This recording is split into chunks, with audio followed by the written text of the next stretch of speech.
All right, and now we're going to use the law of logarithms to evaluate expressions.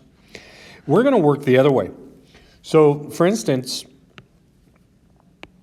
we're going to combine these two. We're going to use here, in the first example, we're going to use the product law. And the reason for that is here, what is the value of log 432? So, in other words, I can put it into exponential form.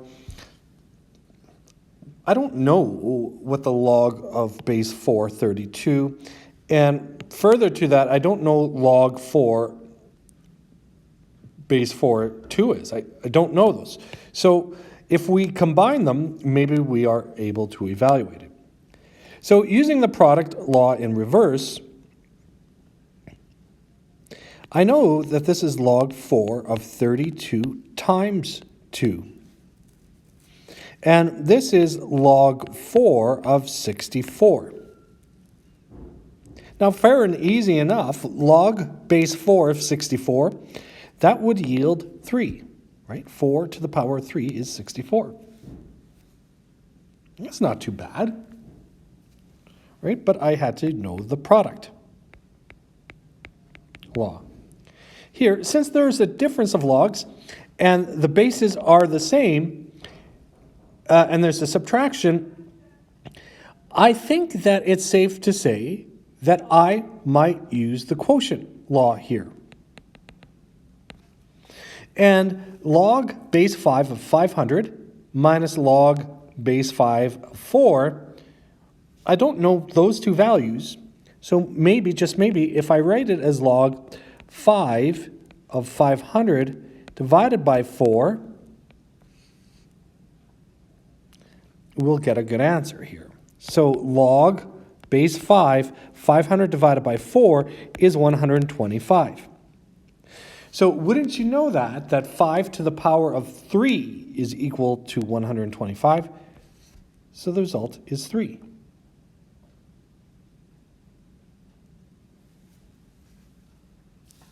All right.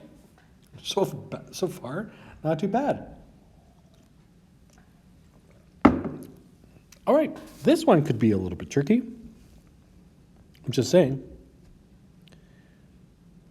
Now, notice what is this one, I'm going to zoom in a bit. Now, this one is a common log. So it's assumed to be base 10, right? It's not stated, so I'm just going to put base 10 just to remind you. So in this first bit here, I know that I should probably, here's a power. Since the log is being multiplied to 1/2, I'm going to apply the power rule.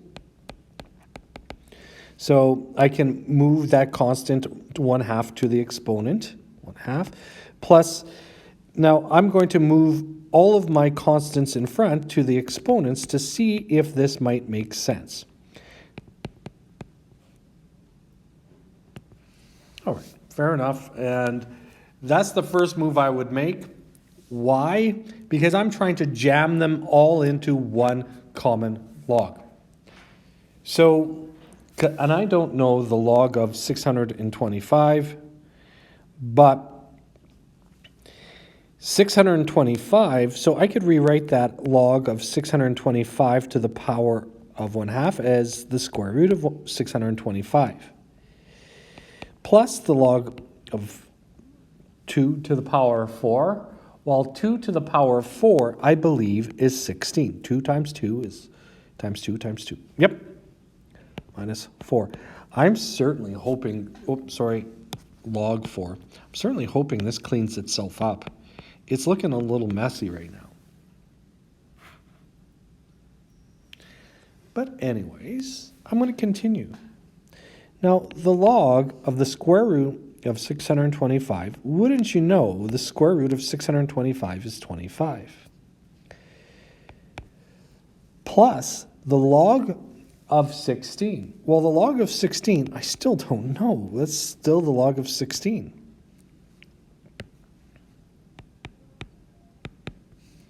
Minus the log of 4. And in case we've just a brief aside, log 4, the value of log 4 is, since we're dealing with common log base 10, 10 to what power is equal to 4? I have no idea. So I don't know its value. Let's get back on track here. Enough with the distraction. All right. So what I get is the log of 25 plus 16 divided by 4. What I'm going to do is I'm going to use the product and the quotient laws at once. Since two logs with the same base are being added, I could multiply those two together. So that should be a multiplication sign right in the middle. And since a log with the common or with the same base is being subtracted, I can just simply divide the argument in there.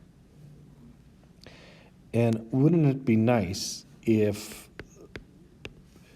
25 times 16 divided by 4, now I'm just going to do that. So 16 divided by 4, I'm going to calculate this first. That is, the value is 4. So 25 divided or times 4 is going to be 100. What? Isn't that nice? So consider now we have log base 10 is 100. The value is 2 because 10 to the power of 2 is equal to 100. Wow, this is starting to get a little bit weird and tough, I'm going to say. Let's pursue on here. All right. First things first. Oh, I'm starting to get exhausted here.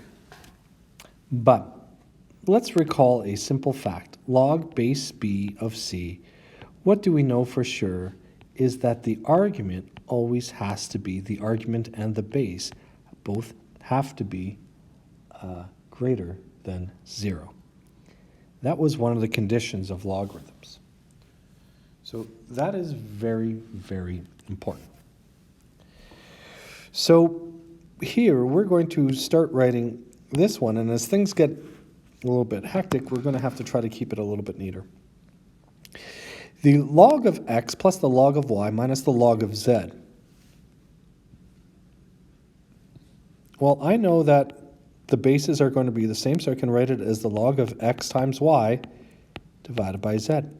So that is using, first, the product rule to give me the numerator, the quotient rule to give me the denominator. Now here, my restrictions are x, y, and z have to be greater than or equal to or greater than 0. The log of m minus the log of n minus the log of p, well, here my restrictions are n, m, n, and p are greater than 0. Now, this is a curious case here. The final answer is going to be log m over n plus p. Maybe that's where your brain would take you. However, I'm going to rewrite it in a different way. I could rewrite this as the log of m minus, I'm going to factor out a minus from both of these, is going to be the log of n plus the log of p. And what we notice is that our logs have the same base, and since we are subtracting the log of n and p, we can simply use the quotient law to move those arguments into my denominator.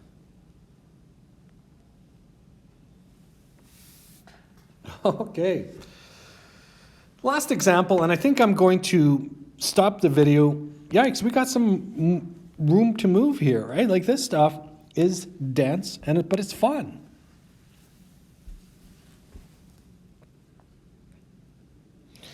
So what were the instructions? To simplify the expressions. So basically, try to put it into one logarithm. I'm going to do it in the following way. I'm going to look at 3 terms. My first term, 2 log a, I can write it as log a squared. Minus, the second term would be log b to the power of 1/2. Plus log c to the power of 5. So I just used the power rule first. Fair enough. I'm going to use the quotient in product rule. So now I could write this, they all have the same common base. So in the numerator is going to be a because it is positive. This other log is positive as well.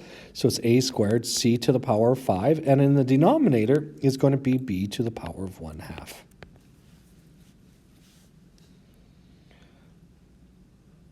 All right, moving on. Oh, I should probably state my restrictions. A, B, and C, our arguments all have to be positive. Now, I'm not going to lie. This next one scares me. So I'm going to settle in, and hopefully this is the last example of this video.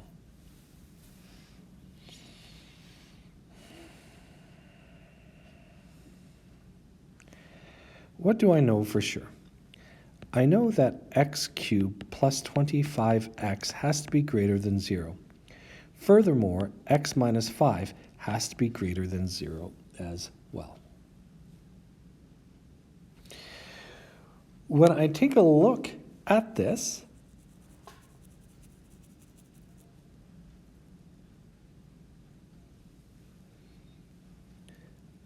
I'm going to factor my argument. So it's log 2, and I'm going to factor out